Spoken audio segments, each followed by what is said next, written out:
Good evening. I'd like to call this meeting of the Kalamazoo City Commission to order for Monday, May 1st, 2017. Clerk Borling, please call the roll. Commissioner Anderson. Here. Commissioner Knott. Commissioner Milzarek. Present. Commissioner Sykes. Commissioner Urban. Vice Mayor Cooney. Present. Mayor Hopewell. Present. May we have a motion to excuse Commissioners Knott and Sykes? So moved. Moved by Commissioner Support. Milzarek, supported by Commissioner Anderson. All in favor, say aye. Aye. Opposed, nay. Motion carried. For our opening ceremony this evening, we will have an invocation by Bishop Daniel Cunningham of the Greater Faith Empowerment Center. I ask that you stand for the invocation and remain standing for the Pledge of Allegiance. Good evening, Bishop. Good evening, Mayor. Good meeting. Good evening, Commissioners. How are we doing? Let's go before the Lord at this time. Father, we just thank you for another opportunity for us to come together as a community. We thank you for these great leaders that are around us, and we thank you for the guidance that you're going to give us wisdom to make decisions that's going to make Kalamazoo a better place, Lord. We thank you for the opportunity for us to be able to voice our opinion, be able to hear each other. And we ask you for your choicest blessings upon this great city, this region, and also upon the families of these great leaders that's before us. We thank you for it in Jesus' name. Amen. I pledge allegiance to the flag of the United States of America and to the republic for which it stands, one nation, under God, indivisible, with liberty and justice for all.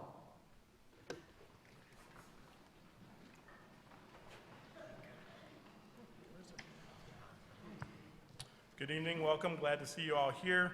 We're at item C, adoption of the formal agenda. Commissioners, you have the agenda before you. If you have items under the consent agenda that you'd like to see moved to the regular agenda, would you indicate at this time? Seeing none, anyone in the audience wanting to comment on items under our consent agenda, that's under C, that item will need to be moved to the regular agenda. If you have such an item, please indicate at this time. Hearing none. Communications Manager Ritzman. Nothing tonight, Your Honor. Thank you. Item E.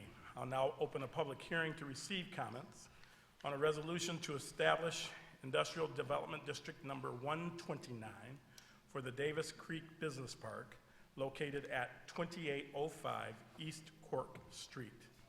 Anyone wanting to comment on this item, please step to the podium. You'll have 4 minutes. Give us your name and whether you live within our city. Seeing no one, I will close this public hearing. Commissioners, the requested action is a motion to adopt the resolution. Is there a motion?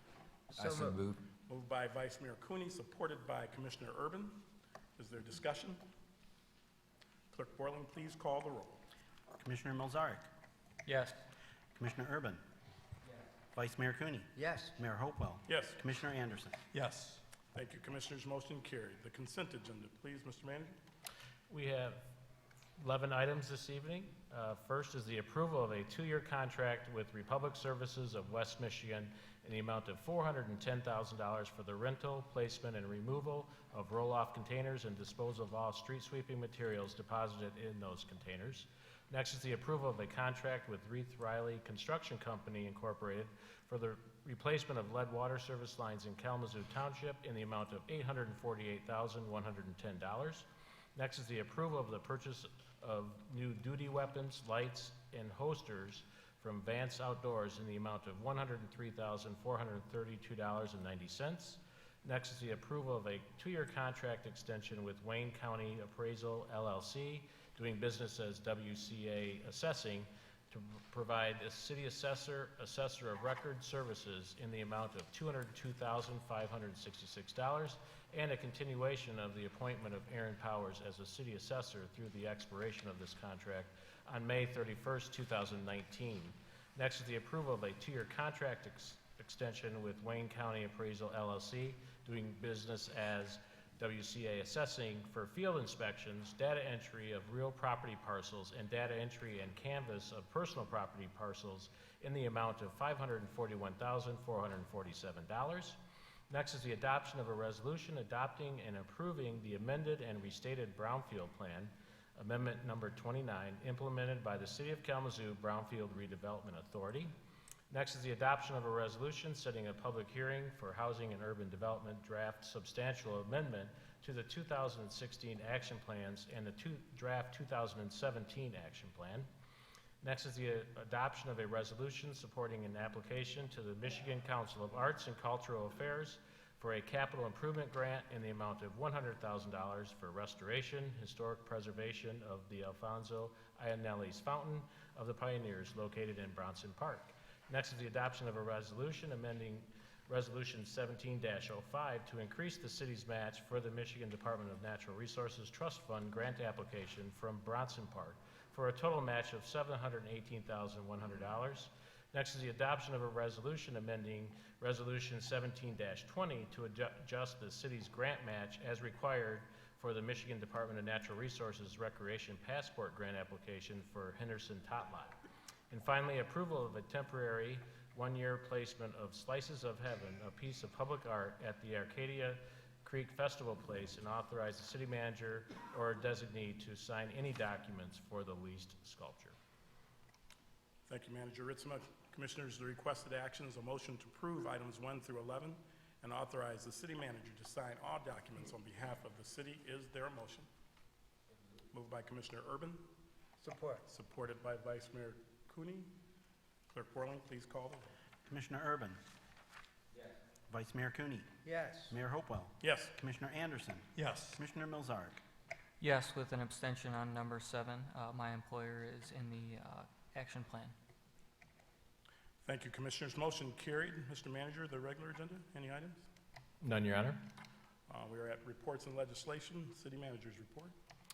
Yeah, there's 2 items I'd like to cover tonight. First one is an item that was raised a couple commission meetings ago, or maybe the work session, where we talked about risk of losing federal funding. So I've got several staff members to come forward to talk about federal funding in their specific departments, and then CFO Scribola will explain what the impact could be to the overall city budget.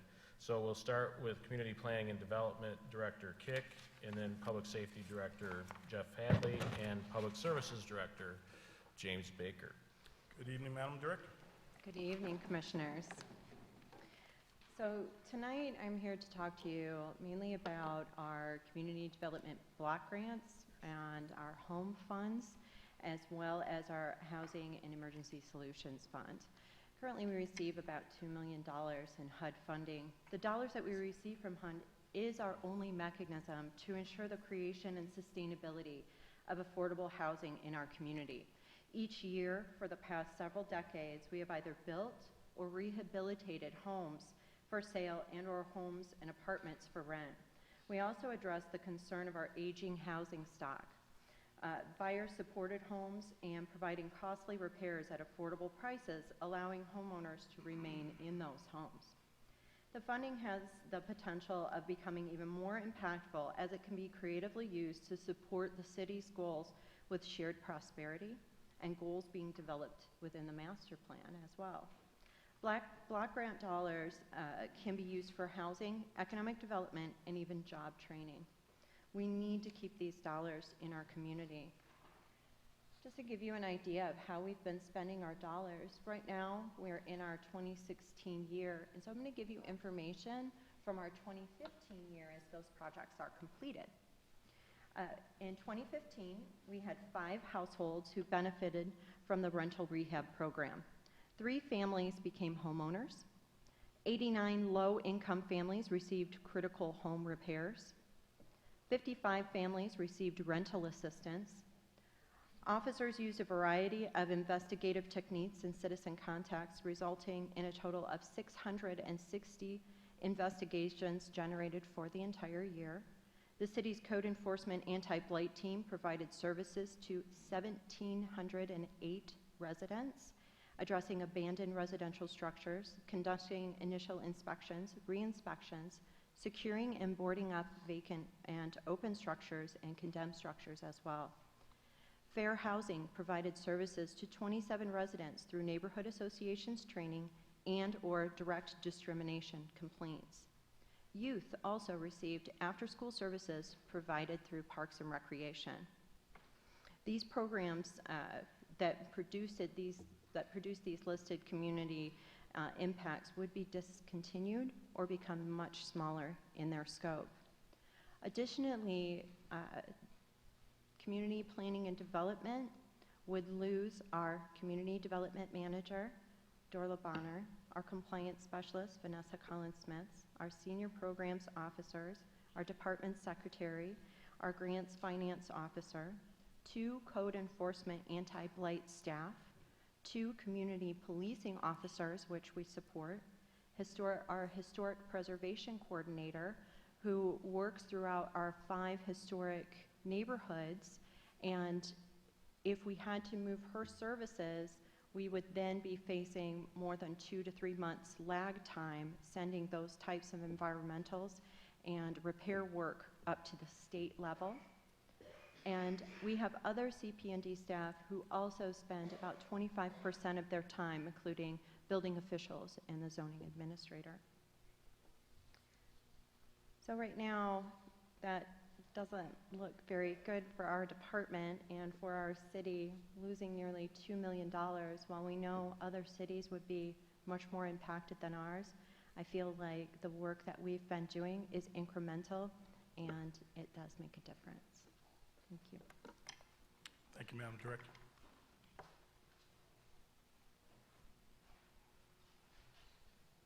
Good evening, Chief Hadley.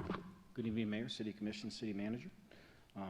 And to piggyback on Director Kick's summary of the funding that her department gets through the federal government, in 2009, Kalamazoo Department of Public Safety got a $2.5 million hiring grant through the Department of Justice. In 2013, we got another $1.25 million. 2015, another $1.25 million.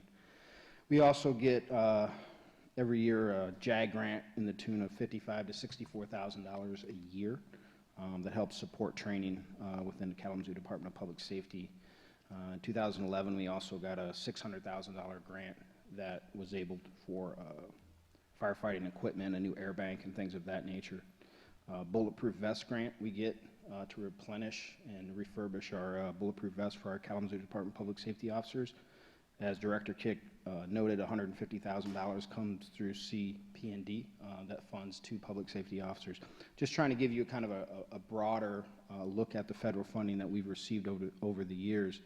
In 2016, it'll be the magnitude to be around $900,000. And as we look forward into the future, we have about $4 million in grants applications out there for 2017. The lion's share of all these grants has come to support in the retention of public safety officers. Those men and women that are out there doing the work of the city out there on the streets. And I can't imagine how we would have survived, quite frankly, if we weren't successful in receiving those grants throughout the years. As we go forward, prospectively, now we've asked in those grant applications for additional officers. So those grants aren't wrote to retain officers, they're there to add additional officers. Without that funding going forward, there would be very tough decisions that we would have to make here and you would have to make up there on the dais around the funding of public safety. So I'll be happy to answer any questions you may have relative to what I've presented this evening. Okay. Gentlemen, thank you. Thank you, Chief. Director Baker. Good evening, sir. Good evening, Your Honor, members of the City Commission. Public Services has 2 primary functions that receive grants or subsidies from federal funds. One of those positions or activities, if you will, is our Environmental Programs Manager. That position works directly with the grant dollars that are administered through the DEQ from the EPA. Those programs pay for our wellhead protection program, community outreach, which includes media interaction. We have radio advertisements on buses, and some other forms of media that we use to educate the public concerning water quality issues and water quality needs within our wellhead area.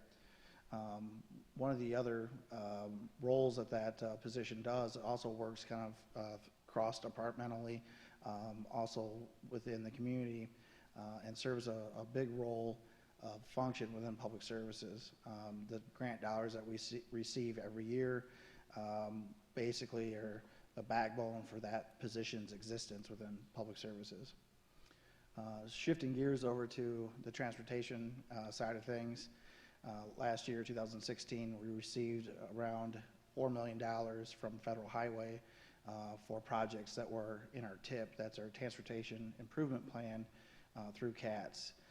These projects, if we could highlight them for a second, would be the work that we did on Kilgore Road, the work that we did on Michigan Avenue, or East Michigan Avenue, the work we did on East Main and the intersection there, and work that we continue to do year after year with congestion mitigation and air quality. That work is seen primarily through signal timing and signal advancements to where we're looking to move traffic smoothly through corridors and timing lights so that you don't get stuck at every red light. Those projects being funded through CATS, that's Federal Highways agency that they look to complete transportation improvement projects within our area. As the years come and go, that dollar amount may change, it's project specific, but historically we've oscillated around that $4 million number. Again, these are federal dollars that come in directly to the city for major road improvements, improvements on our arterial mains, and major roads. So with that, if there's any questions. Thank you, Mr. Director. Thank you.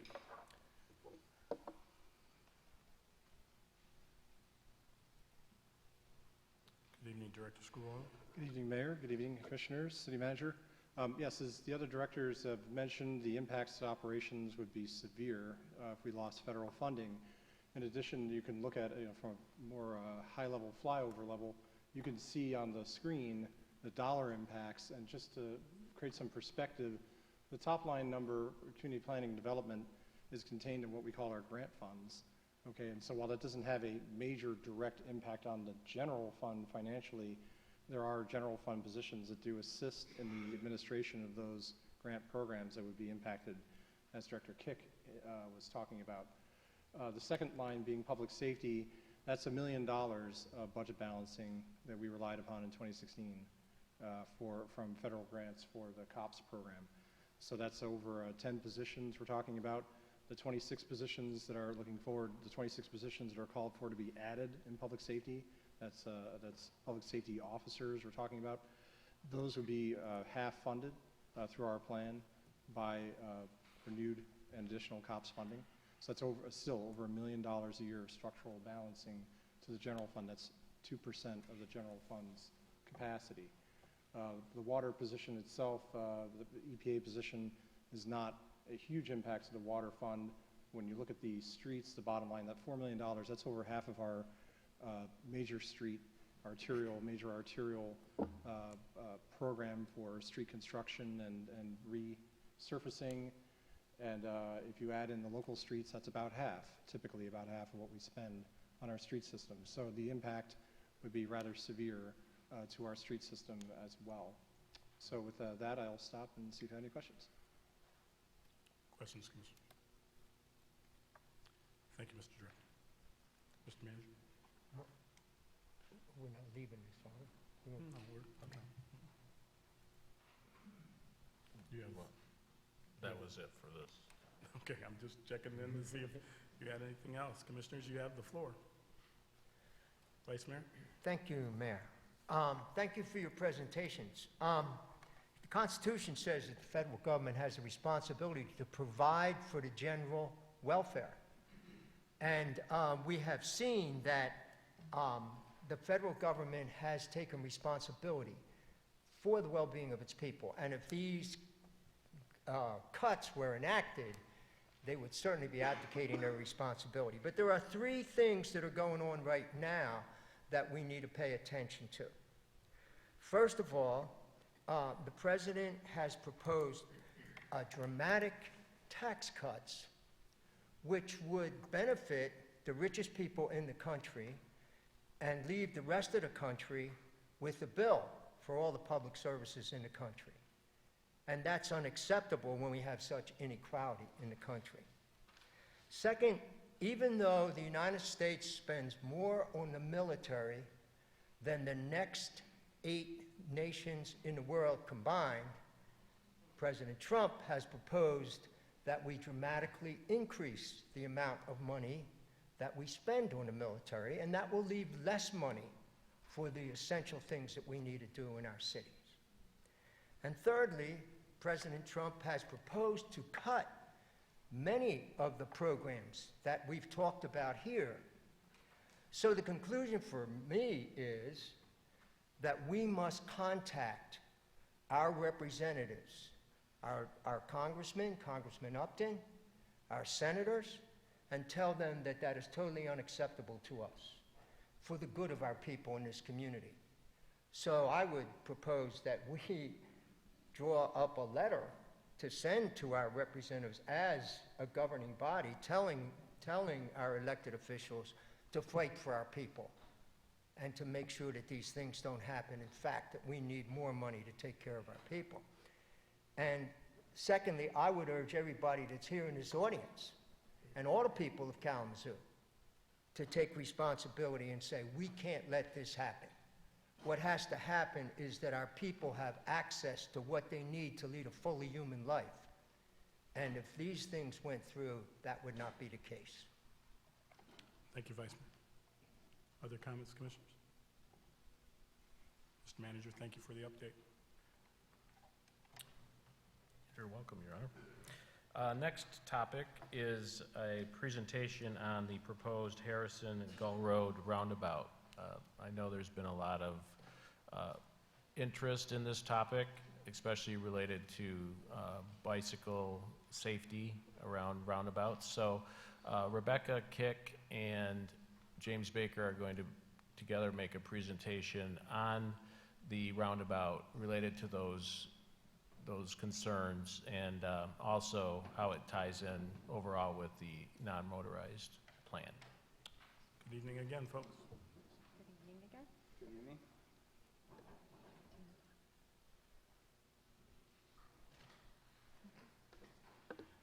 Thank you for giving us this opportunity to come forward to the commission and discuss some of the history around this project. We'd like to go over some of our design considerations as well as some constraints, and then focus on the overall plan and how that ties in to the network. So given some history around this intersection, our engineers began looking at solutions back in 2006. We've seen an increase of traffic and a sharp increase in collisions, predominantly side angle collisions. A lot of that has to do with the geometry of the intersection. As traffic counts continue to increase, we're around the area of 16,000 vehicles per day. That's not a static line number. That number has variable frequency throughout the day, so there's diurnal peaks and valleys within that value there. So there's a few options that we began looking at. One of them was a traffic signal. A traffic signal, when the warrants exist, is the common solution to intersections with high volumes and conflicting movements.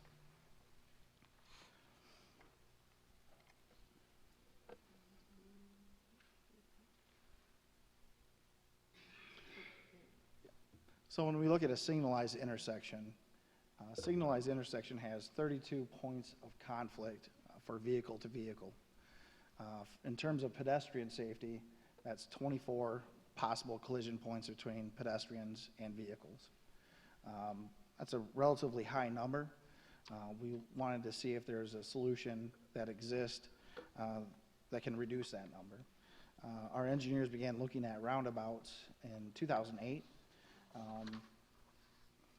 If we compare the conflict points of a roundabout to that of a signalized intersection, we're looking at 8 vehicle-to-vehicle points of conflict, possible collision angles. For pedestrians, that's also reduced to 8. So getting back to the roundabout design, our engineers really started moving forward with that in 2015. In 2015, we met with the neighborhood and heard some concerns, being that we weren't doing enough for pedestrians, and we weren't really considering the trail and its connectivity to the roundabout. Our engineers then went back to the drawing board and came up with a solution to dramatically change the footprint of this intersection. There was changes that had to be made to the land, to the angles of the intersection. There was a lot of work that went into providing not only a bike bypass route to connect the folks using the Jack Holmes Trail, but we also did major work with the intersection with North Street and major pedestrian improvements on Harrison at North, and then the location of the roundabout itself. Further structural changes to the road network in this area gave us the ability to lower the speed limit to 30 miles per hour. And that's not just us putting a new sign up. This design includes a structural change in roadway geometry, which was designed to accommodate speeds of 30 miles per hour. The roundabout itself will accommodate speeds of 15 miles per hour. Now, if we compare that to what is there right now, we have 85th percentile speeds or traffic mean speeds that are around 40 to 45 miles per hour.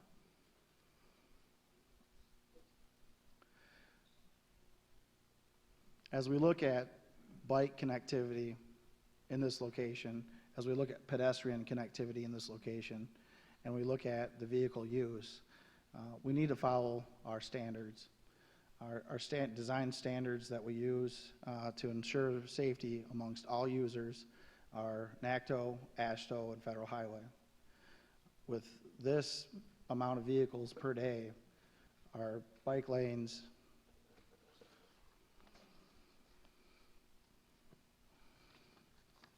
there we go. Here's an overview of the final design. So with traffic volumes that we have of nearly 17,000 vehicles per day, we're driven by the standards to provide a safe bypass for bicyclists. That safe bypass is the orange route that you see there. That has connectivity to Jack Holmes Trail. That provides users that are going on Gull headed towards Ransom a way to bypass around. We also have major pedestrian improvements that were incorporated into this design. In previous, the pedestrians would have to cross up to 4 lanes of traffic at a time. We've made structural improvements to where a pedestrian often will have to cross 1 lane of traffic, but not more than 2 lanes of traffic. The changes made at the intersection of North Street dramatically decrease the amount of cut-through traffic that we expect to experience on North. Again, structural limitations and geometry are changing how fast the vehicles can maneuver that intersection. Additionally, this intersection was changed to a right-in, right-out. Some additional project highlights that we have included in this project is the planting of 53 new trees. In addition to the 53 new trees, nearly 7,000 square feet of green space is being planted instead of concrete.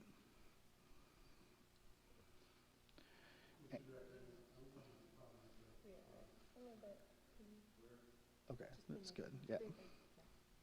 So again, here's some of the highlights of the project.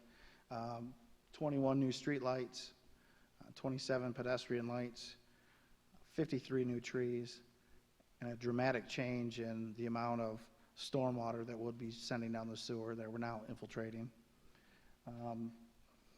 So at this point, I'm going to turn it over to Director Kick to talk about the overall bike network in this area and the planning, future planning, if you will, that we're looking to do.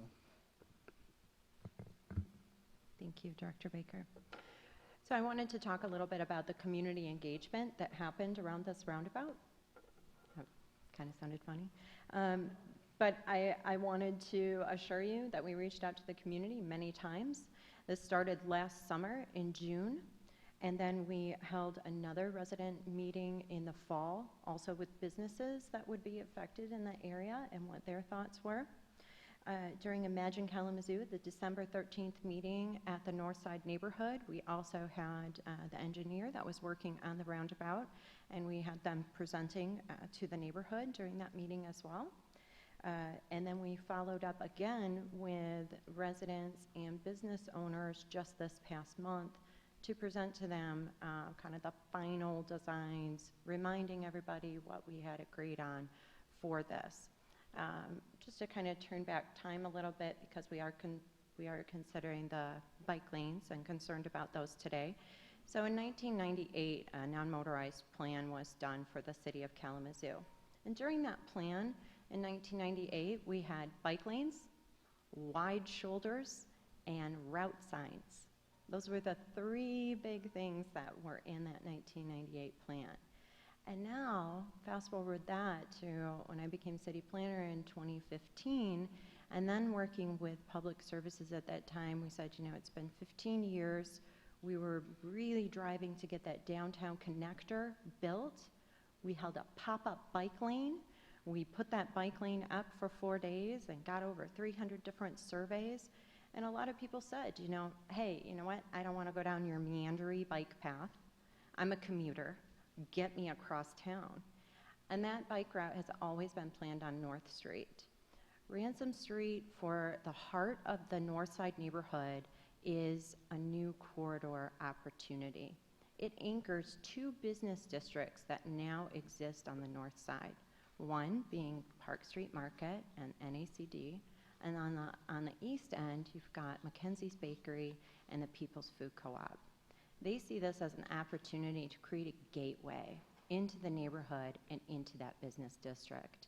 And so that's why we continue to keep the bike lane network that goes east-west and through the north side on North Street, because we're not sure what's going to happen on Ransom Street. Who knows? Maybe bike lanes, maybe not. But for now, since 1998, the path has been on North Street. Now, additionally, through Imagine Kalamazoo, we have added a lot of east-west network. Of course, we're building the downtown connector trail right now. And then we've also talked about bike lanes along the rest of Kalamazoo Avenue. We've talked about East Michigan. We've talked about Rose Street. We've talked about continuing to connect through Burdick Street all the way up through the north side. There are so many opportunities to continue this incredible network that we have. We were just looking at the past couple years and the bike lanes that we have been able to put in the city.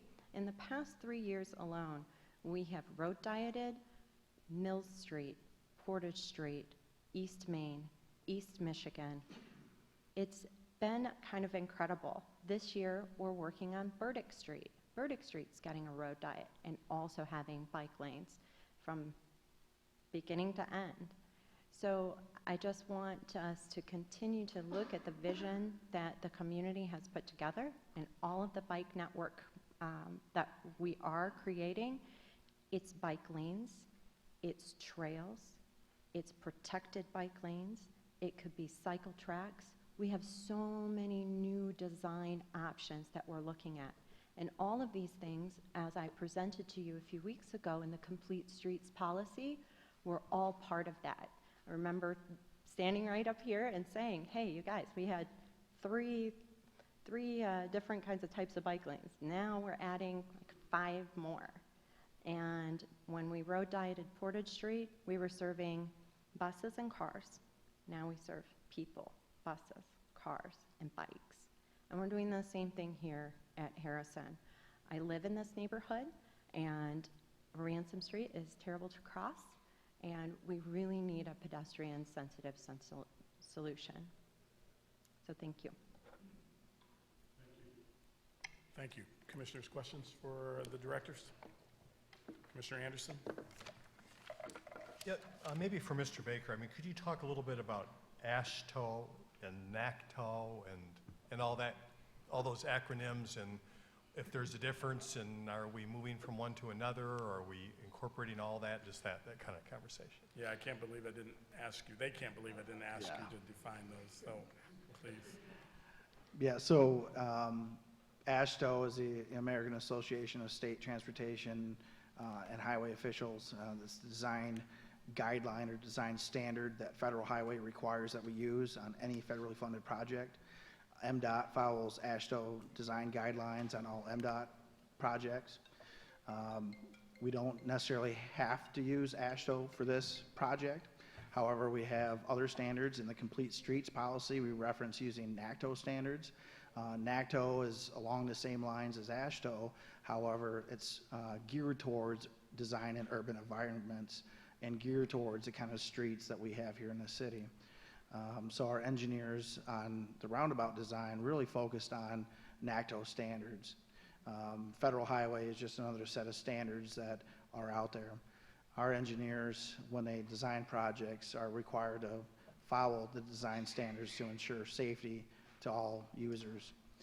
So following the NACTO standards is where we have pretty much everything in place for this roundabout. The roundabout also, by happenstance, also meets all of the AASHTO standards. So not every time will you meet all AASHTO, natural and federal highway. Sometimes you'll meet, say, NACTO, but not AASHTO, or at times you might meet AASHTO, but not NACTO. You still have the floor, sir. That's very helpful. I appreciate that. And one other thing, if you wouldn't mind for me, if you could go back to your picture where you've got the green and red and the roundabout and the orange along the edge right here, just to talk about that.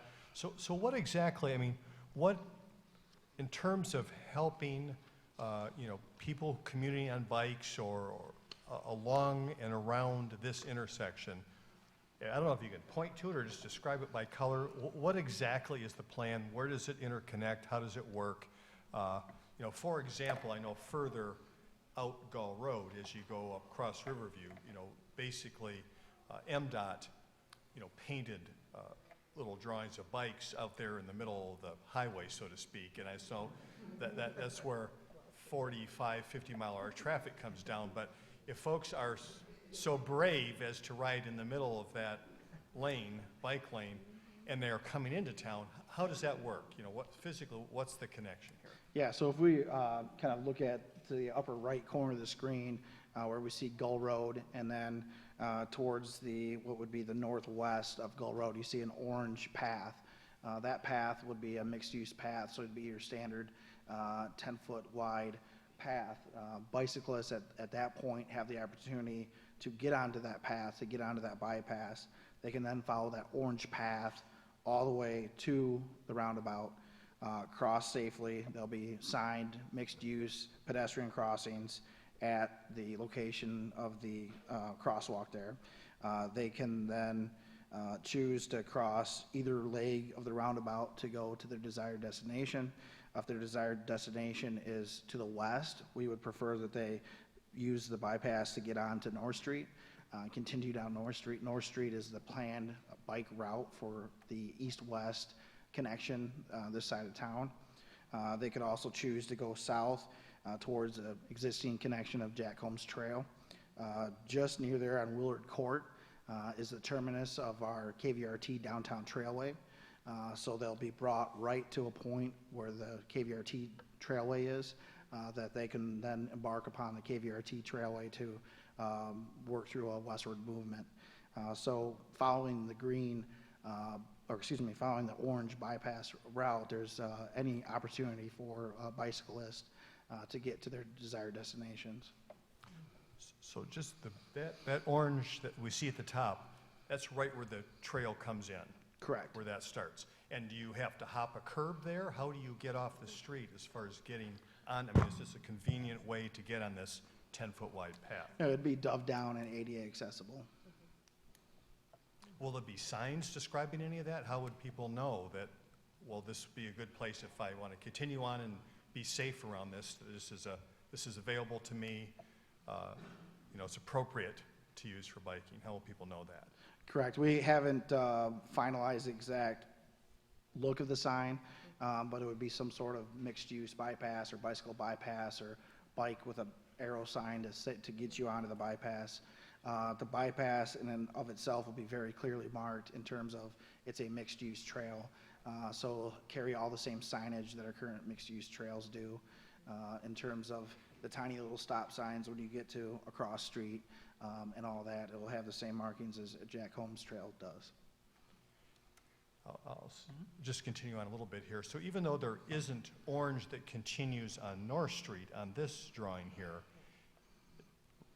the idea is that that's be another way for commuters to avoid the roundabout and head along North Street, where there's a plan for that to be a safer route for folks to commute straight in, get the same direction, and get into town if they wanted to as well. Is that right? That's correct.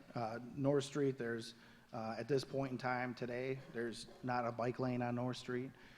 We do have plans in the future to put bike amenities or bike infrastructure, if you will, on North Street. We're just not there from a project standpoint yet. You know, today, right now, we're looking at this little piece of our plan. So, you know, as we work that plan out, as we work future plans, that's the idea, is to get that bike infrastructure installed in North Street to allow that east-west movement. So obviously, a lot of focus here on bike safety and helping people get around in town and get downtown where they want to go. That's totally incorporated in the plans here. But isn't it a fact that if a person on a bicycle wants to stay on the road in Michigan, they can ride on the road? There's nothing that prevents that. Yes, sir. Legally, right? When you're looking at your standards, though, related to all that, and I don't know if you looked at both or related to this, what are the recommendations related to AASHTO and NACTO standards as talking about bringing bicyclists through roundabouts? Can you speak about that at all?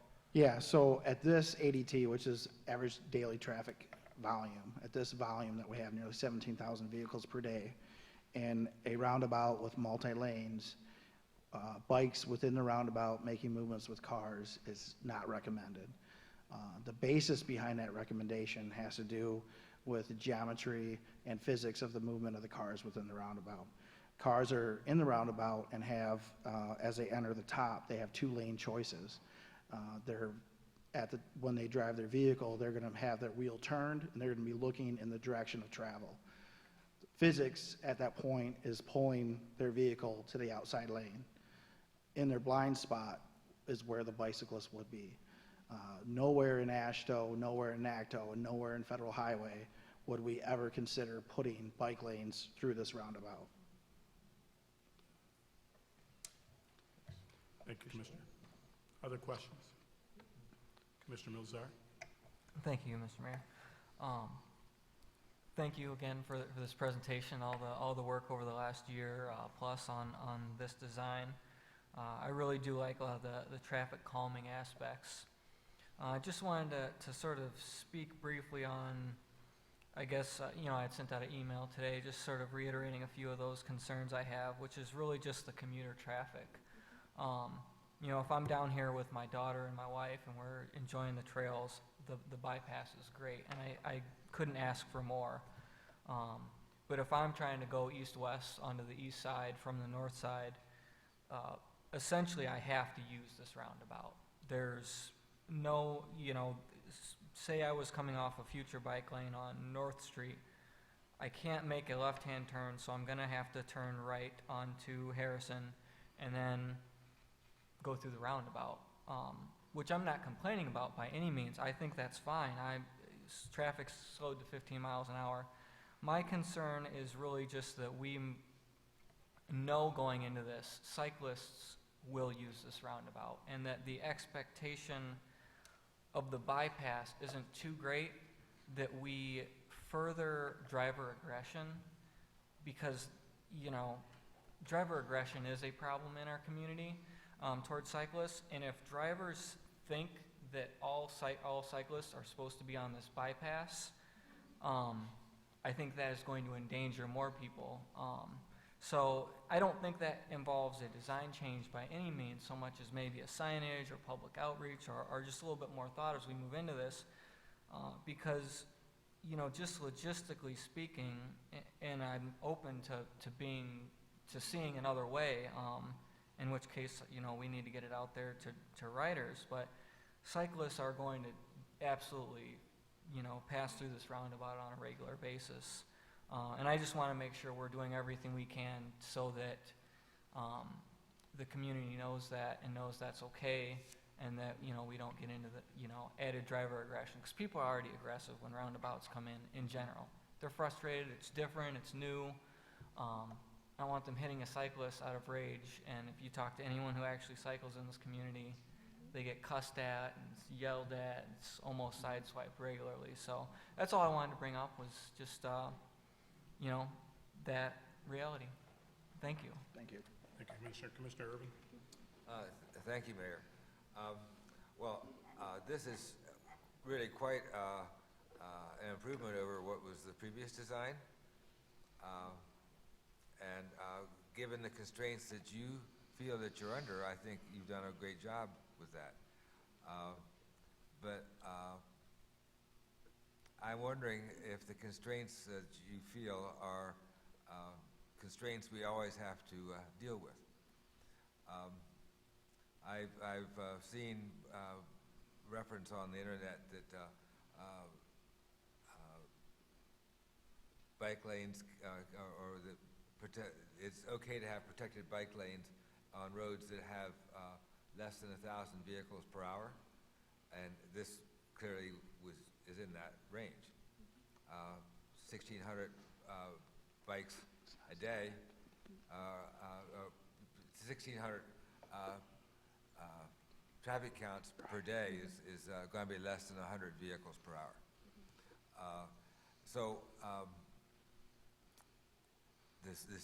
The bicyclists who are pros might use the road, but we're looking for people who are ordinary folks, mothers and children riding bikes safely too. This design does not do that. It just doesn't. It furthers the impression that bikes should be elsewhere and the roads are for cars. The fact that it's a separate trailway, once again, we have lost the opportunity to put protected bike lanes on our streets. Now, it's maybe too late in this, on this project to change the scope of it, because the scope for this one was just a roundabout. In order to have that roundabout work right for bicyclists, traffic has to start slowing down way before it gets to the roundabout. Bicyclists have to feel that traffic coming toward it is not doing 35, it's doing 25, and when they get to the roundabout, they're guaranteed of being 15 miles an hour or less. Until we get to a point where we have that kind of design, the kind of bicycles that we need to have using Kalamazoo downtown, so that we actually get the volume of business downtown that we need for pedestrians and bicyclists, we are not going to get with this design. Now, it's a step in the right direction. I still haven't decided whether I'm actually going to vote for this or not, but I sure hope this is the last project we do that doesn't include protected bike lanes. I think from here on out, whenever we have a place where there's a significant volume of traffic, that we do have a way of distinguishing what's for bicyclists and what's for motorists, and that it's clear to both parties that they're be kept separate. This design is too far gone now to go back on, and it's a great improvement over what's been.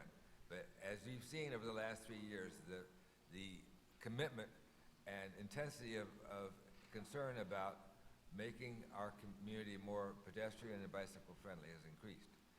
And I can't go back to my constituents and keep going back to them and saying, well, I'm sorry, we just couldn't do it this time.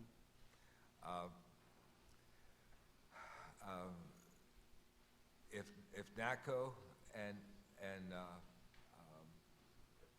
ACTO say you can't do it, well, we have to ask why, and what conditions would have to be present so it would be safe.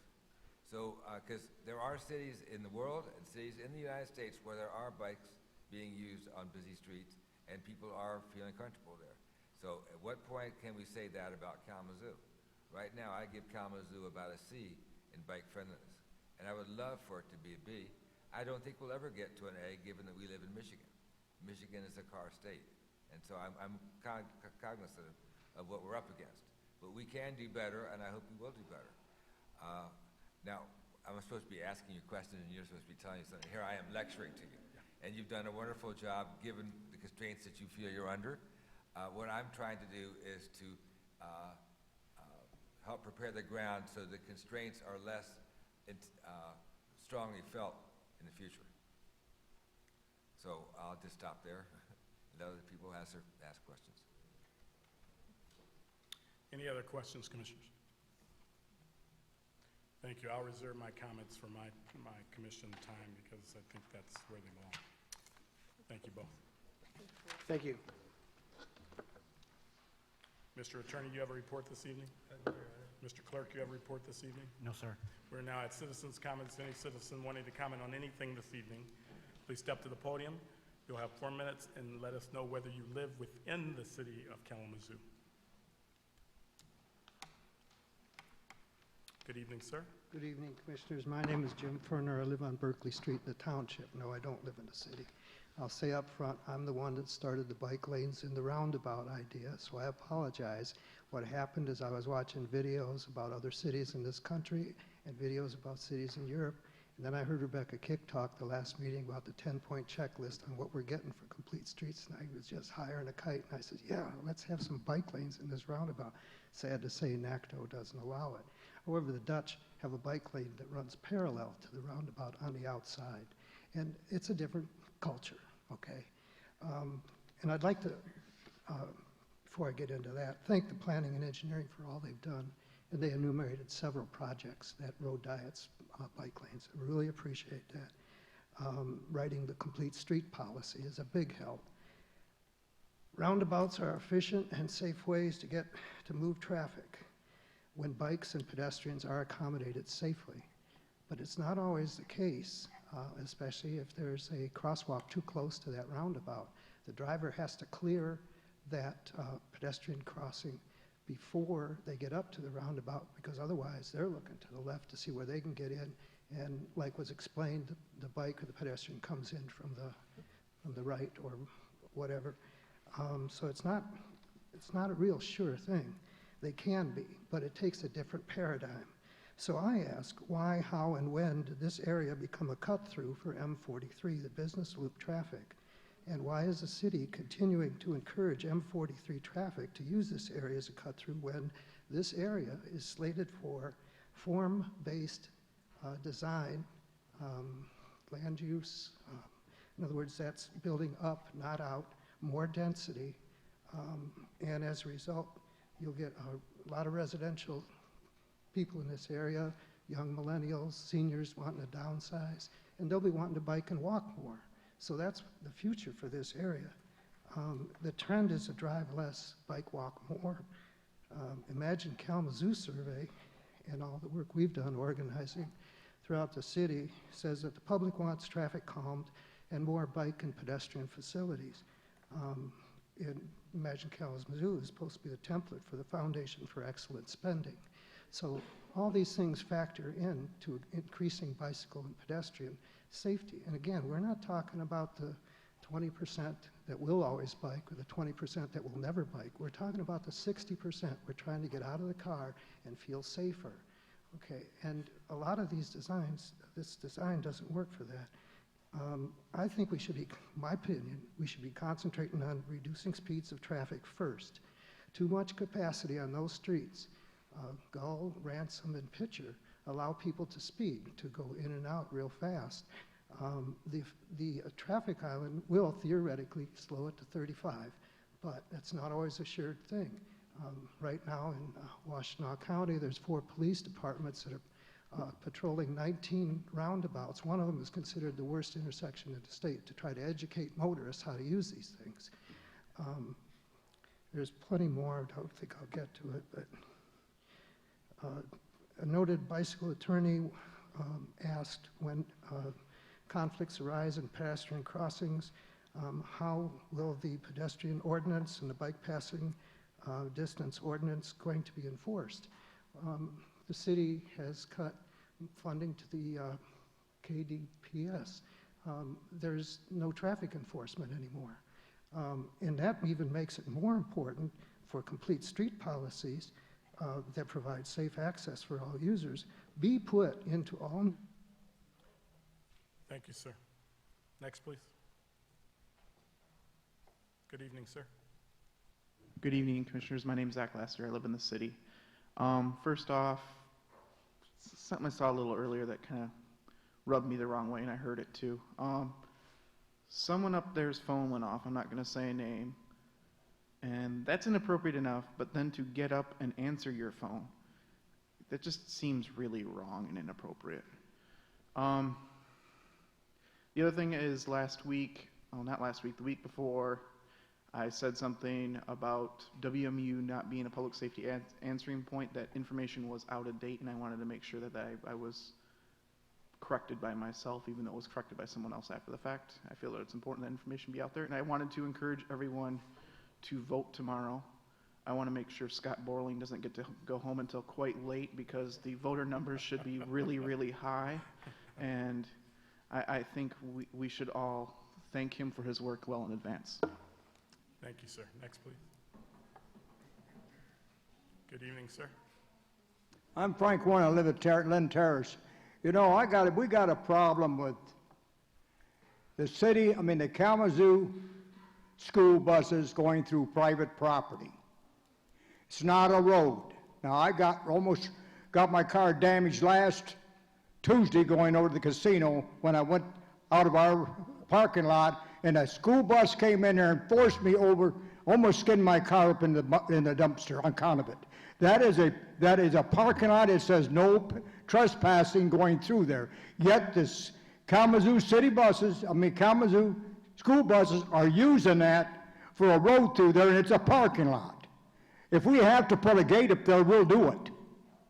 That's the next thing that's going to be put up there, is a gate to stop the traffic we don't need coming through there. If that road then that parking lot cost us, about 4 years ago, we redone that parking lot. That cost us better than $10,000 and better to redo that parking lot, half of it. And now it's getting damaged again. We don't need all the big heavy buses coming through there. But I called them this morning. I called the Kalamazoo Transportation this morning, and I got the runaround. Oh, we'll check into it. Well, like I said, one police officer said they're now supposed to be going through private property, and that is private property. It's even stated as you go into Lynn Terrace, private property, no trespassing. And thank you. Thank you, sir. Next, please. Sir. Good evening. Good evening. My name is David Jones. I've spoken to you before as a board member of the League of Michigan Bicyclists. I am no longer in that role. I am just a private citizen, Kalamazoo, resident of Kalamazoo.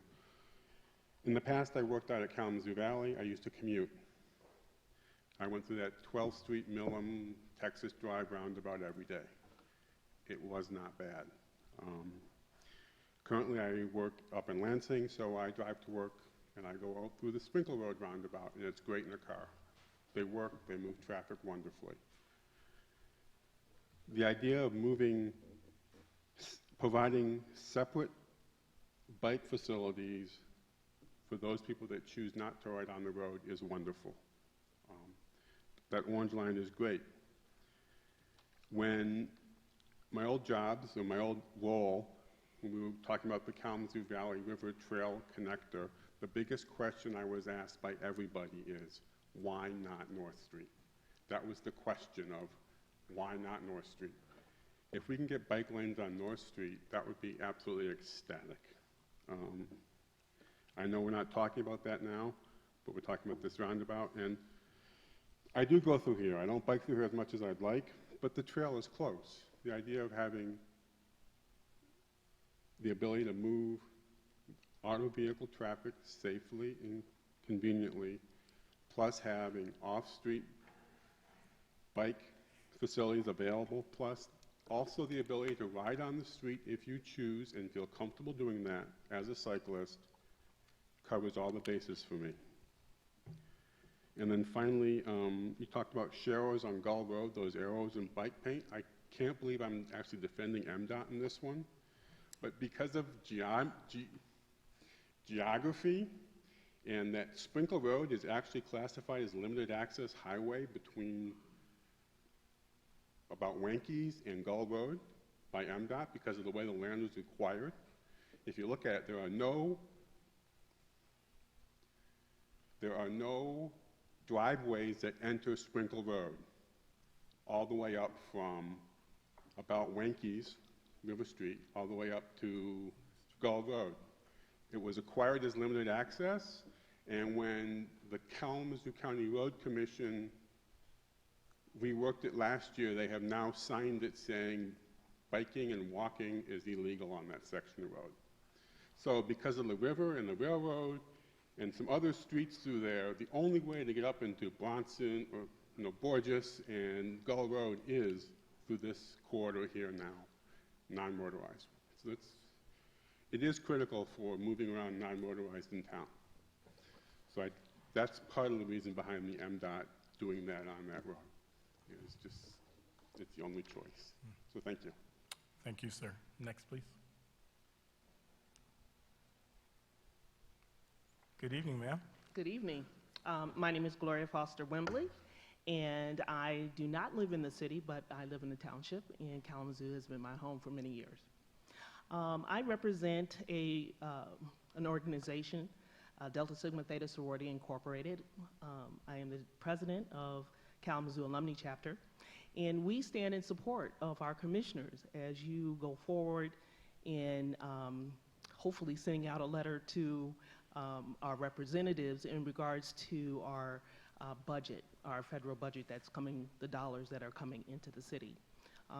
We stand as an organization in support of supporting our families, especially women and women of color.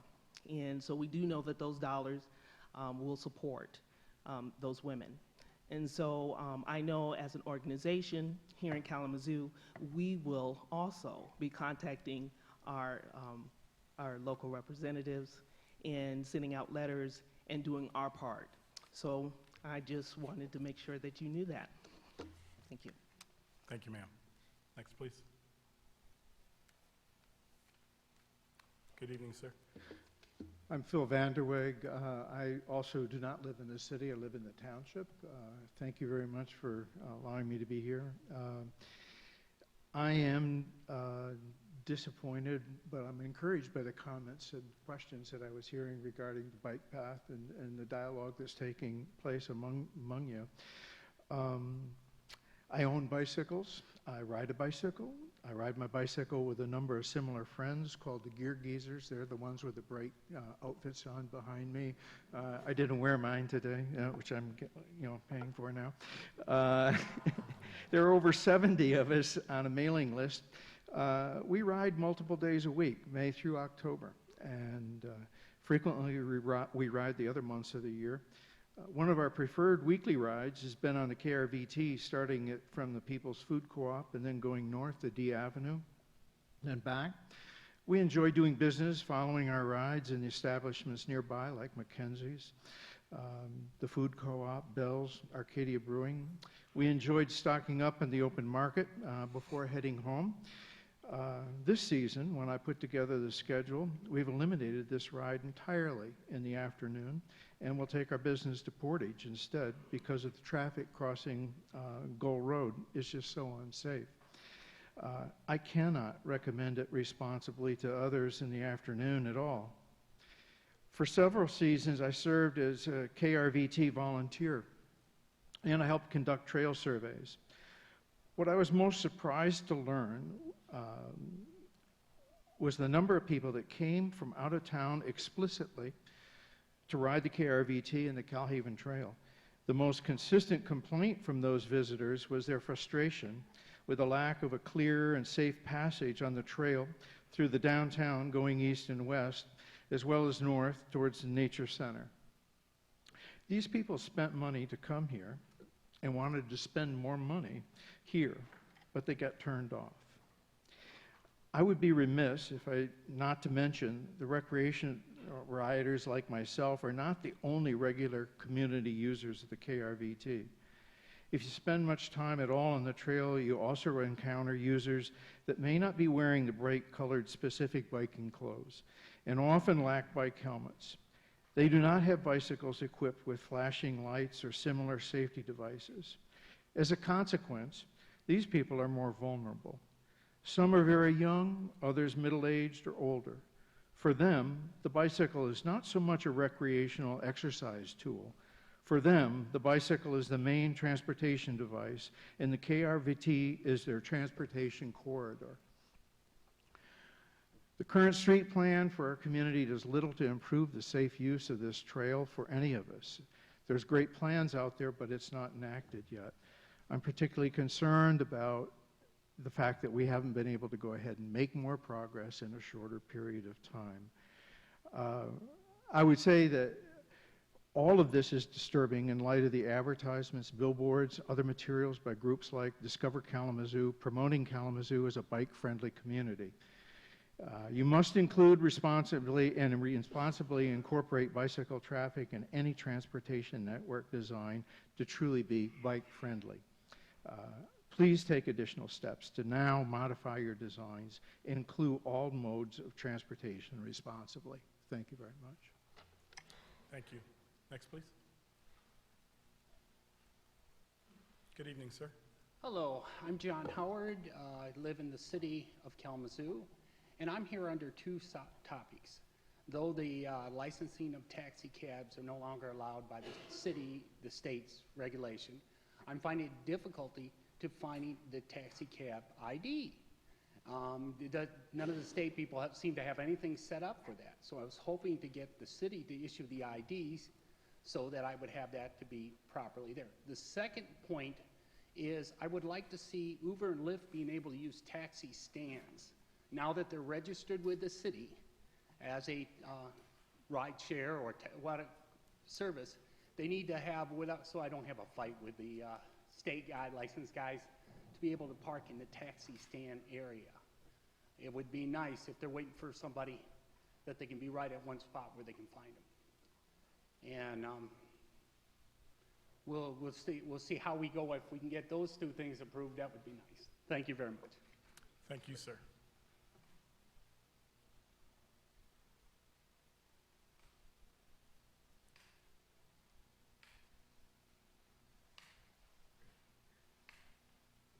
Good evening, ma'am. Good evening, Mayor. Good evening to all of you. It's wonderful to see you. I have not been at a number of the meetings. I've had all sorts of horrible things happen to me. I am here tonight to talk about the design that does not include the bike trails on the roundabout. I understand that other people can tell us and force us to do certain things. But we are a beloved and outstanding community. We are one of the best in the states. We have actually a newsstand. I actually live in the city. In Pine Bluff Lane, but I actually am the owner of the Michigan News Agency. We will celebrate 70 years this July. Oh, thank you. He doesn't want you to do that, though. Bobby, Mayor Hopewell also supports the Michigan News. Personal privilege. We're Yes, good. also supports the Michigan News. You are one of the last communities that has a newsstand. The reason that other communities do not have a newsstand is because they do not have the support that I have from all of you. 6% is what you make on newspapers. That doesn't pay to turn on the lights at 7 a.m. in the Michigan News. What pays to turn on the lights in the Michigan News is all of you coming to buy books and magazines, and it's the reason we've gone more to a bookstore. We still continue, of course, to have the newspapers. We do not have the Washington Post, although people tell us they're going to parade around out front and demand that we get it. We cannot get it. I actually called the Washington Post, worked my way up the line, finally got to somebody who was one of the senior editors, and he told me that the Washington Post did not care about us. And I said, you are fools. We are the heartland of America, and we are the people that are going to make the decisions that are important to our culture. This is one that is important to our culture. We must not say, okay, this plan is here, and so we're not going to be able to put the bike paths in because of this, that, and the other things. No, we can't do that. We must put the bike paths into this roundabout. I actually was at the meeting that was described earlier, the Imagine Kalamazoo. I actually put sticky notes up on the wall asking us to continue and to increase our bike friendliness in the city of Kalamazoo. I have customers that come in the store that have come to this community because of the Discover Kalamazoo promotion or because of the ride or the run that we're having next week, and they say to me, we are not able to travel safely through this community because there are not bike paths in certain areas. I actually run my business on one of the east-west highways, or north-south, whichever it is, highways called Business 94. It is impossible to get across our street. It is impossible to tell my customers that we are going to survive this, that we're going to have two-way streets at some point. But you have a chance right now to make this first change and to go on from here. And you can be our heroes, and I believe in you, so I want you to do it. Thank you. Thank you, ma'am. No. Gave you one shot. That was to recognize the news agency. We wanted to have everyone to have their own time to talk, and most of you know that, sitting in this room. You're up next, ma'am. Good evening. Good evening, and thank you for the opportunity of listening to the discussion and of being here. I'm Chris Chatterton. Excuse me. This isn't my normal voice. I do live in the city of Portage right now, but I've lived in the city of Kalamazoo for many years. I ride my bike regularly around Kalamazoo and patronize a lot of Kalamazoo businesses, probably more than the Portage ones. I am retired from Bronson Hospital and used to have quite a death-defying bike ride down Burdick Street till I got to the trail at Kilgore and could continue the rest of my ride home. What I'd like to say in regards to the time and the effort spent in making the plan for the roundabout is that it's a good start, but it's not adequate. And we have an incredible opportunity to do it right and do it better.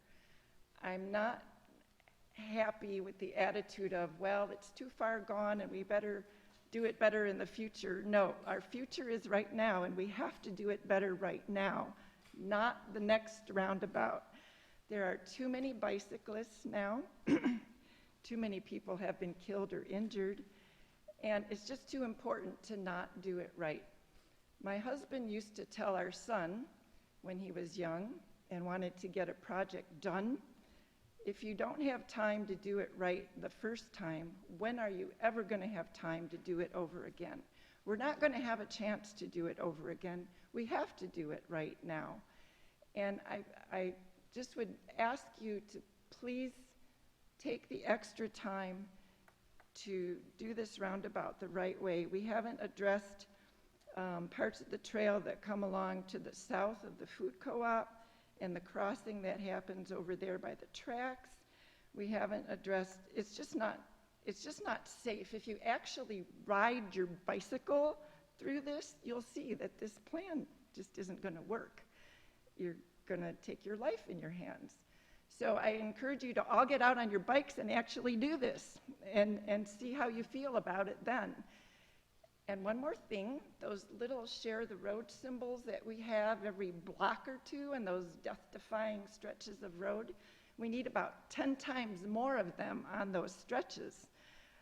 I don't know what good one symbol every quarter mile does for a car. We need to get some paint and do some more of those symbols too, if we're expected to share the road. So thank you. That's all I have to say now. Thank you, ma'am. Anyone else wanting to address the commission this evening? Seeing no one, we are at Commissioners' comments. Commissioner Mozart. Thank you. I'd like to thank everyone who came out tonight. Always appreciate hearing everyone's thoughts. Speaking on a few things tonight. First of all, tomorrow is Election Day, so make sure to go vote. Following up on that, we've had a presentation on, financial government's impact on our budget.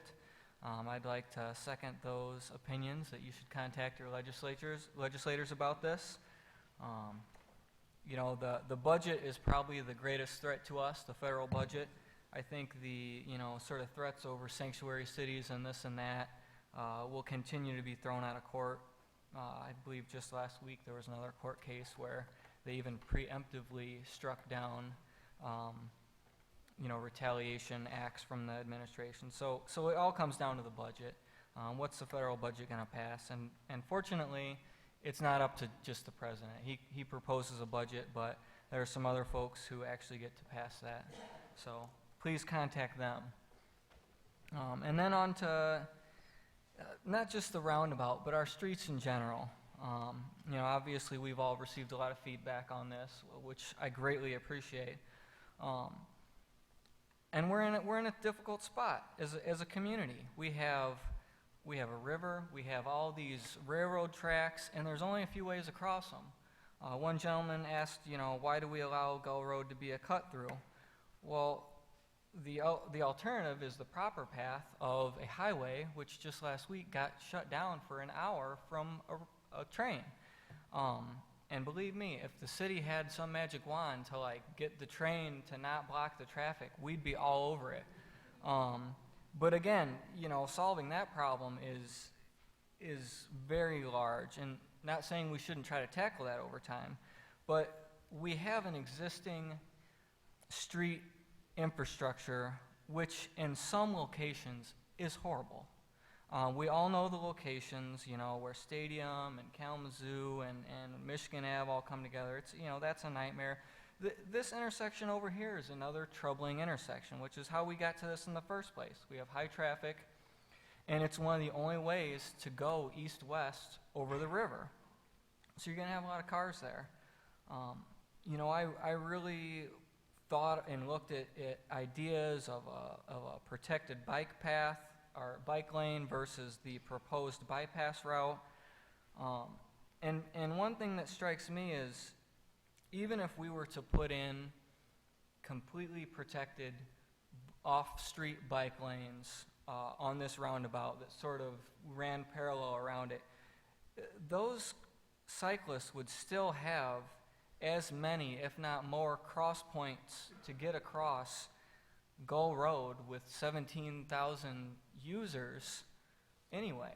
So you still, no matter what we build, you're going to have high vehicle traffic on this street and in this intersection until we address much, much larger problems that will happen in time. So, I agree, you always want to do what's right, but there is no right way. I mean, I could look at all the examples, and even in examples in other countries of roundabouts with bike lanes, and they don't actually fit here in a way that makes sense with the existing infrastructure and the existing traffic. And that's not because of some standard that I looked at. That's just based on how we all know vehicles travel. It's dangerous to get through this area. I think this will be less dangerous than it currently is. I don't know that there are a lot of other realistic, better options. I've already shared concerns about the sort of commuter cyclist, and I won't reiterate those. So I just wanted to, speak on, not the design constraints from, some other agency or the federal government or whatnot, but just the real, nuts and bolts constraints that we have in this area, because there's not a lot of options. I mean, we could wipe this slate clean and you'd still go like, oh, I don't even know how you get around this, because you've got all these awkward angles and a river and few ways to get across the river. So just wanted to share that with the folks who've all come out, and I really appreciate all the feedback on this, and I hope we can continue over the years, adding in more biking infrastructure, undoing some of the sins of the past, converting those one-way streets back to two-way, calming traffic. Because again, we could calm down this intersection all day long, but I still have to cross Kalamazoo and Michigan Ave to get there, which, you know, is not exactly safe no matter what we do here. So we're working on it. I love for everyone to continue to challenge us every day to do our best and do better all the time. And thank you. Thank you, Commissioner. Commissioner Urban? Thank you, Mayor Hopewell. Well, first of all, I owe you all an apology for getting up and answering my phone. I thought it was an important call. It looks like maybe it wasn't as important as I thought. But when we think about what the federal government is providing to our city, we can see already that a lot of things that we would very much need in our city, would like to have, we are counting on federal money we pay in federal taxes to come back to Kalamazoo to do for us. It would be ideal if we lived in a different age and we could get by with smaller government and we could provide all these things ourselves, but we seem to require a very large military to keep peace in the world, and so here we are. My overall goal for Kalamazoo is to build community, and to do that requires help from the federal government and requires help from ourselves. Given that Kalamazoo really started to take off economically when the railroads came to this city in about the 1850s, the Michigan-Indiana Railroad came up to where the Kalamazoo Community Foundation station is now. It put that cross railroad right across those two main streets in town. That was a very signal point at which Kalamazoo really began to take off economically. And so we are here partly because of the railroads, but now we have the vestige of the railroads that trouble us.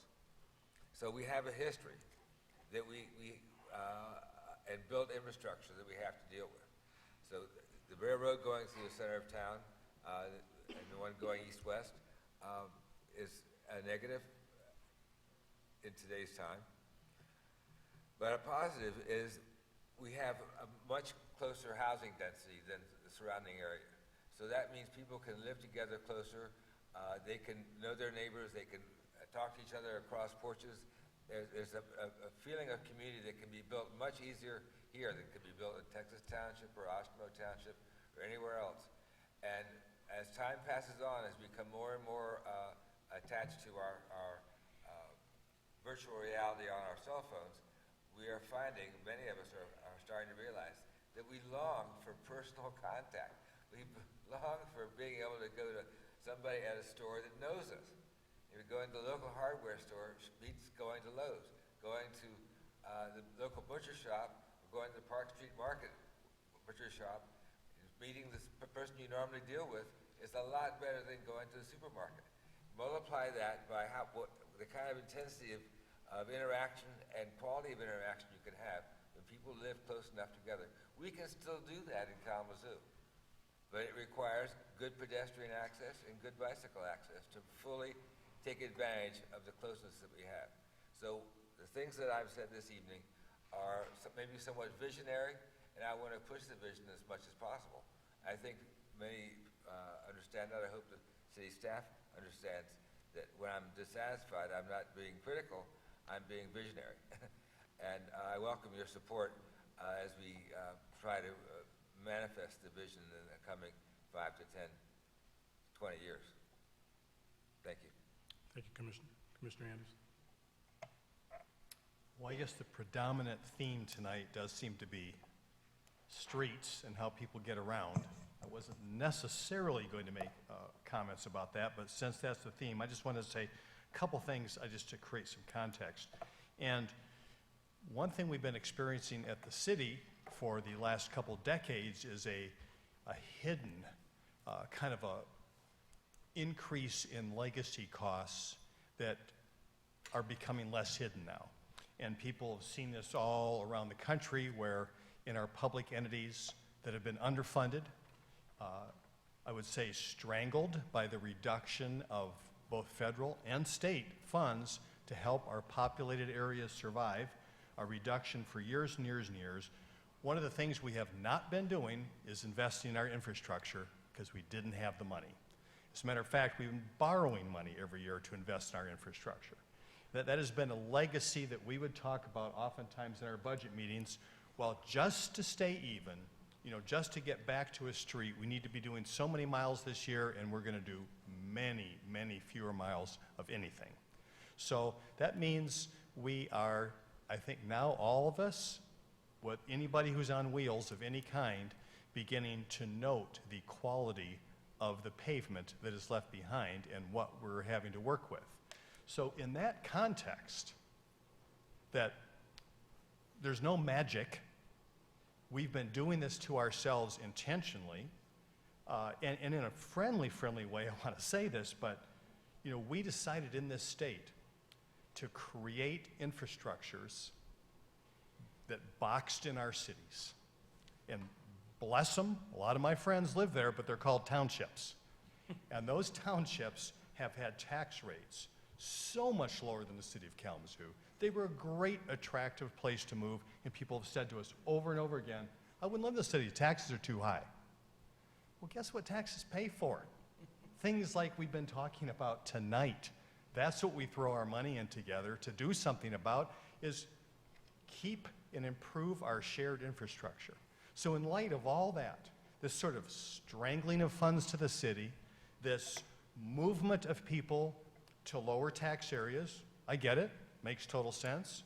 A lot of beautiful lower tax areas around the city of Kalamazoo, is that the city of Kalamazoo, unlike other states, that some of them don't have townships, and when growth occurs, the city can move out and annex that area and keep up their tax base. We haven't had that option here.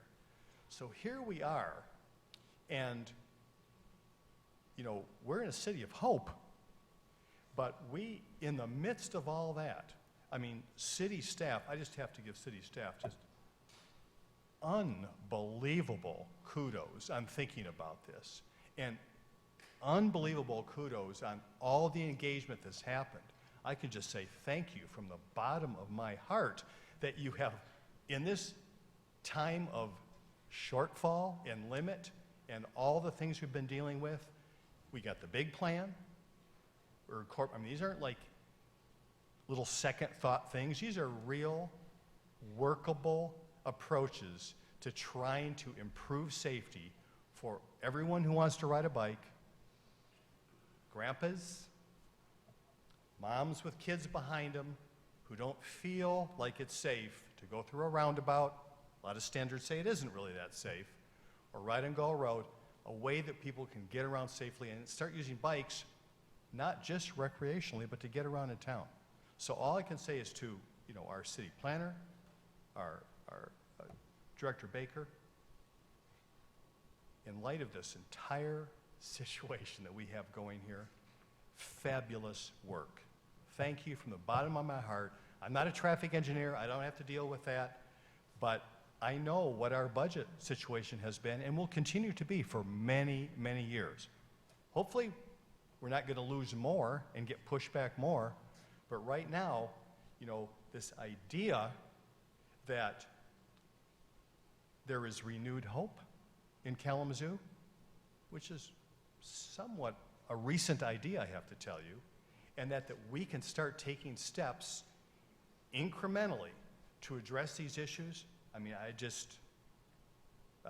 really, really appreciate that we've got this plan, that we can do something about this, that it's reasonably good. Nothing will ever be perfect, but I really want to thank all the thoughtful work that went into this from city staff, right from Jim on down, and the commitment that has been demonstrated within our departments traffic engineer included to come up with reasonable responses. So, thanks. Thank you, Commissioner. Vice Mayor? Thank you, Mr. Mayor. Today is May Day, and there were demonstrations all around the country and right here in Kalamazoo. At lunchtime, students from Western Michigan University and Kalamazoo College did a march out here. And these demonstrations were centered on two groups of people that I think it's really important to throw a spotlight on. One is working people, because working people have had a tough time. An interesting statistic right here in Kalamazoo, we have a poverty rate more than twice the national average. But 85% of the families that we have living in poverty have somebody working. So we got people that are doing their best. They're working, but they're not making enough to live on. And I think what these demonstrations were saying is that if people do their best, they should earn enough money to support themselves and their families. So I think it's really important they threw a light on that. The second group is immigrants. And it's really important for people right in this city. You know, I can understand and I applaud the efforts to try to go after people that are doing harm in this country and trying to arrest them or get them out of here, whatever they got to do. But somebody who's lived here for years and done their best and are raising their kids and contributing to the community, those people should not have to live in fear, and too many of them are right now. There's some very terrible things happening with families. So it's really important this May Day to show our solidarity with both those groups, and I applaud the students for doing that demonstration today. Thank you, Vice Mayor.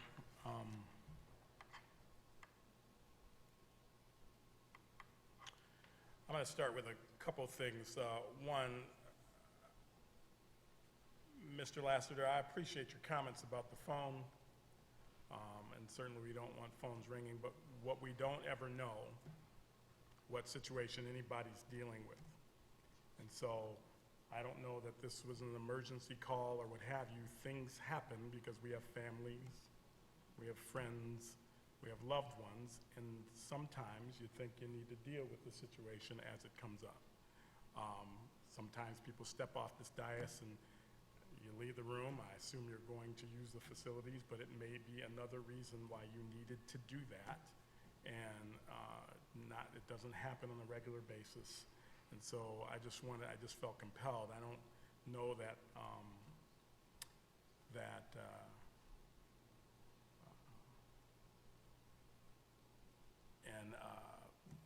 highlighting that was the best way to accomplish a communication about that, I guess, would be my concern. I just felt compelled to say that. Number two, I'm going to do a quick welcome to News 8, who is now in our community right downtown. If you didn't know that, has a studio here, which we have not. I don't know when's the last time we've had two news agencies in our, or two television, excuse me. We've had more than, we've had more than two news agencies, but two television agencies, I'm not sure. Maybe we have. I don't know. I want to thank the Deltas for coming out and supporting the need to support local communities. I should have saved these comments for last because some of my other comments might not be. Anyway, I want to thank you for being here.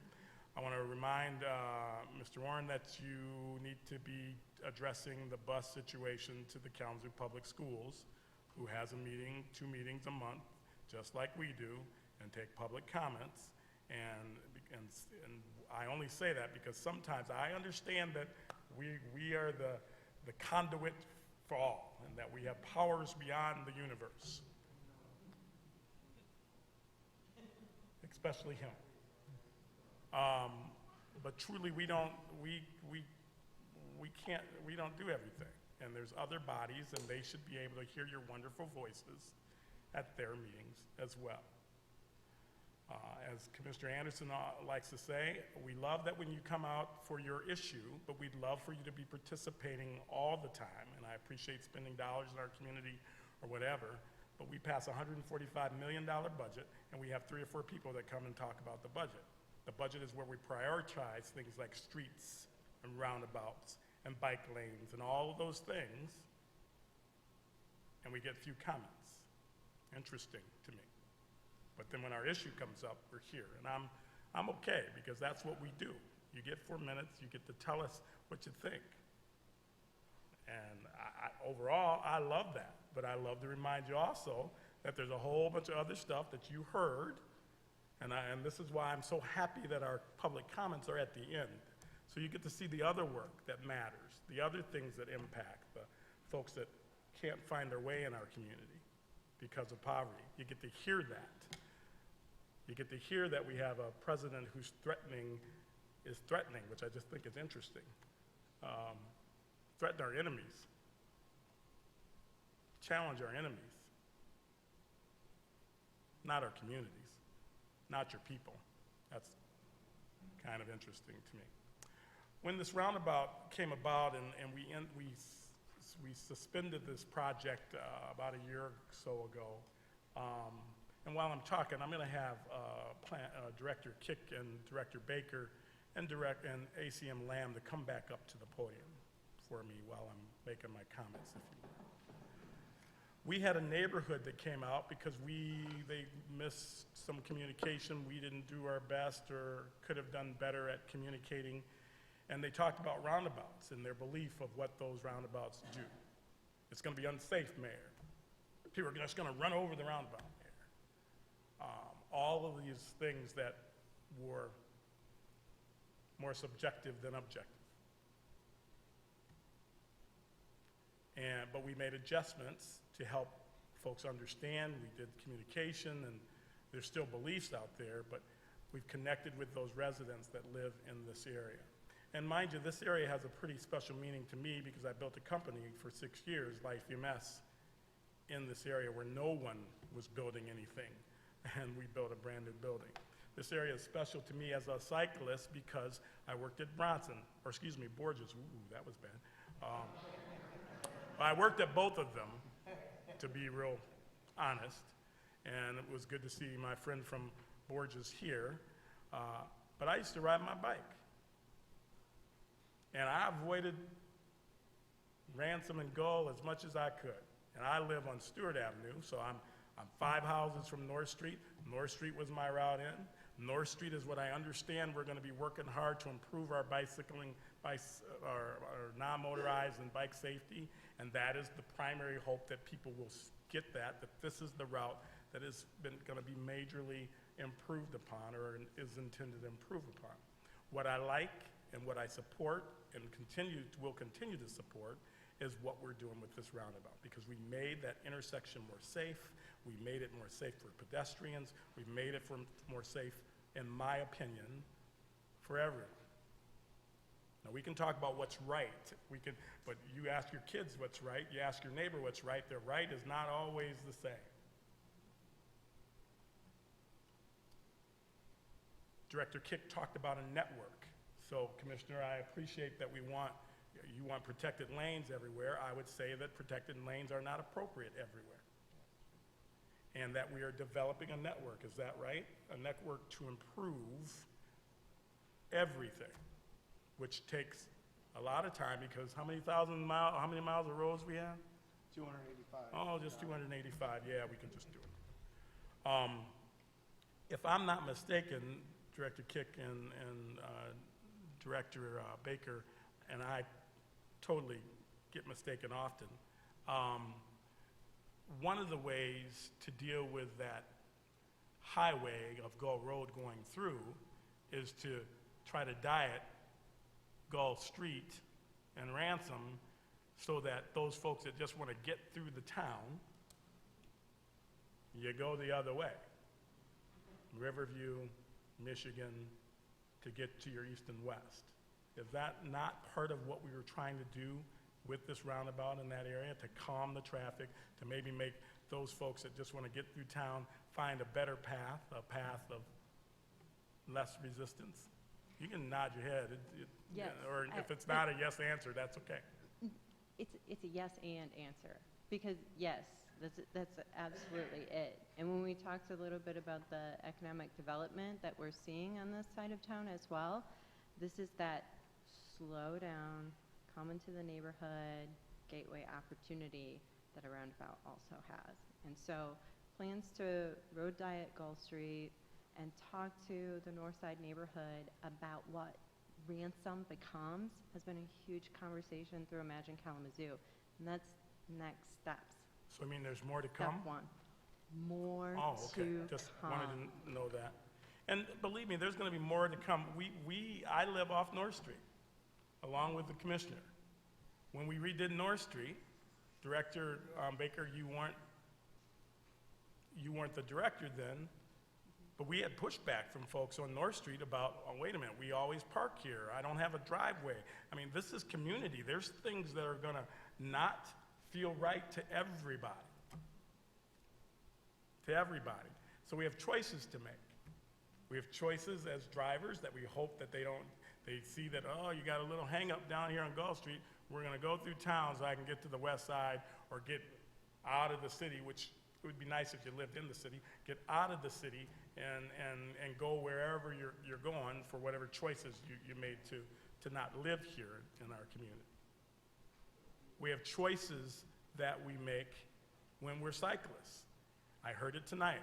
We chose to do this. We go this route. We determine when I ride, and I don't ride with folks a lot because they wouldn't like my choices. I just go, and I don't have to worry about anybody other than myself and what direction, but that's a choice. So if we're providing an opportunity of a North Street, not there yet, but it's coming, we provide an opportunity for off-street cycling, we've improved pedestrian safety, we've created a way to slow traffic, we've addressed issues within a neighborhood, we've worked with businesses to do this, we didn't do this in some type of back room. We've been talking about this intersection for a long time. We've stopped the project once, a choice that we've made. We came back, we had a staff that said, yep, we can do better, and did better, extremely better. And interesting choices, 3 almost brand new choices right here that we've never had the commitment we have had to non-motorized transportation in this community or cycling from a staff. We have another new choice, 3 years, albeit, that chose these folks. A director that's doing anything he can to get the others in his department to see the importance of non-motorized transportation.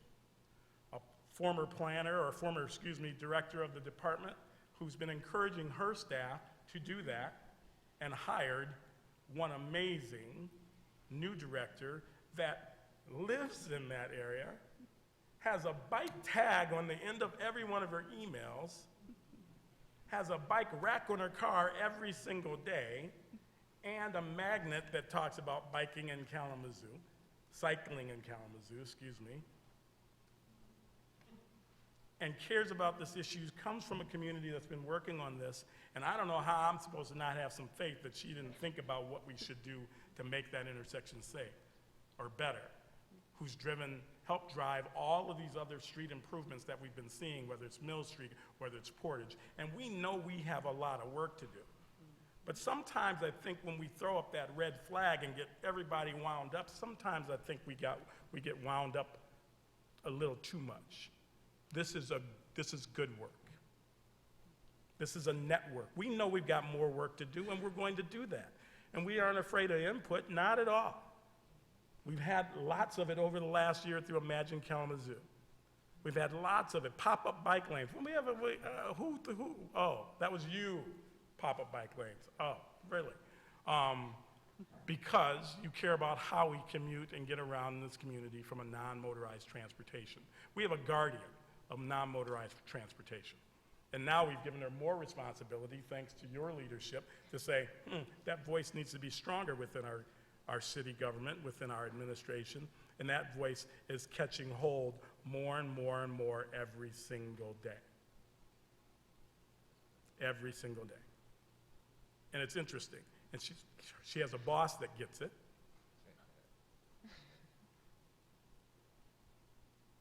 So I hear you. But no, in my opinion, from what I've heard from our staff, our engineers, traffic engineers, our director who cares more about biking than even as a cycling, even as a cyclist up here, probably more than I know about it and had ever thought about it. I believe that good work happened here. And the reason I'm saying so much now, because we're not voting on this, we vote on this on the 15th. I'm having surgery on the 12th. I don't know what my voice is going to be like. And so I'm letting you know what I'm thinking now. I was seeing the emails and all the back and forth, and I received emails, well, Mayor, I don't know much about this, or I don't know anything about this, but you got to stop. You got to do this. I'm going, whoa, wow, really? Well, I don't know. I appreciate whether we should follow the national folks or not, or what have you, but we've talked about safety. And as a paramedic, that's primarily important to me, safety.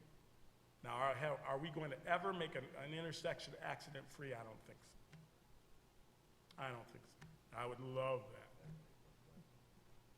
What an aspiration that would be. Can we do that with the Foundation for Excellence? I don't know. But the work here to do this, to make this a safe area, based on facts, based on data, based on recommendations at the federal level, based on a whole bunch of stuff. When you say to me, bike lanes in an area with this many cars at this level of speed is very much not recommended. However, if there were less cars and less speed, certainly would be, then we have a choice. So yeah, we could choose not to follow these experts. I hear you, we could choose that. You may choose that next week. I won't be amongst that choice. I've experienced this 9 years of riding that street, 7 years of responding and picking up people off the streets of this city. I think the work was tremendous. Always can we do better? And I don't know how many times I say that to you. Yes, but I think I'm pretty satisfied with the work that's happened here. And I appreciate the voices. I appreciate the input. I appreciate us wanting to figure out better routes for commuters. I think this is a better route for commuter because I can ride down North Street, get on the trail, go as far as I want to go, and then get off and ride up Gull Road if I want, which I don't. I ride the sidewalk. I can't breathe at the top of the hill, but I ride the sidewalk. So I just wanted to spend my time putting in perspective where I am. I'm not the heaviest well, I am heavy, but I'm not the most aggressive cyclist. I need to be out more.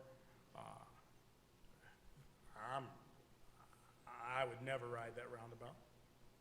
Probably even if you put a trail in there, put a route in there. Wouldn't do it.